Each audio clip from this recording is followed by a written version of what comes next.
And developing at this hour, a tourism dilemma in the district. How to sell D.C. to the world in the middle of a crime crisis. Our political and government reporter, Leonard N. Fleming, joining us live tonight from Navy Yard.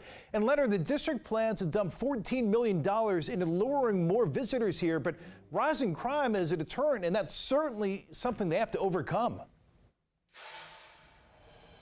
Chris, it definitely is an issue that the district has to overcome. And look, the campaign to draw more international and national visitors to the district will commence November 1st. And district officials want people to visit more than just the monuments and the memorials.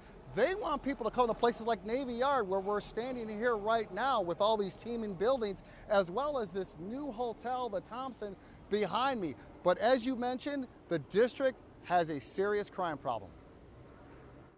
I wouldn't say not to come to D.C., because I actually love the city. Anthony Selby is reacting to the district's effort to spend millions to attract more travelers here and into D.C. neighborhoods. A 39% spike in violent crime, according to D.C. police, is a deterrent, Selby admits, but there's crime everywhere, so that would be something that they would have to take into account when they generally visit any city these days or anywhere. The goal for us is we're taking people into our neighborhoods. Elliot Ferguson is the president and CEO of Destination DC, which plans an array of promotions to sell DC to the world. Historic Anacostia, be it the Frederick Douglass House or getting a cup of coffee you're eating 10 years ago, may not have necessarily resonated in the same vein. Of course, the Wharf, Navy Yard. Crime issues are real, and there are warnings from some embassies for its citizens to be alert. Perception of a destination is a big deal. Most of the situations associated with crime are not tied to areas where visitors are.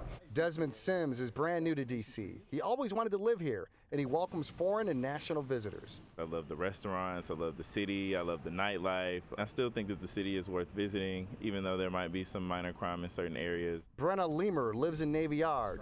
D.C. has a great setting for visitors to come. The more people, the more opportunity there is for crime to see as like potential targets, tourists. One important aspect that Destination DC officials say is that more foreign visitors versus national visitors spend thousands of dollars more when they visit. And that's money the district says it wants to capture. Reporting from Navy Yard, Leonard N. Fleming, DC News Now, back to you.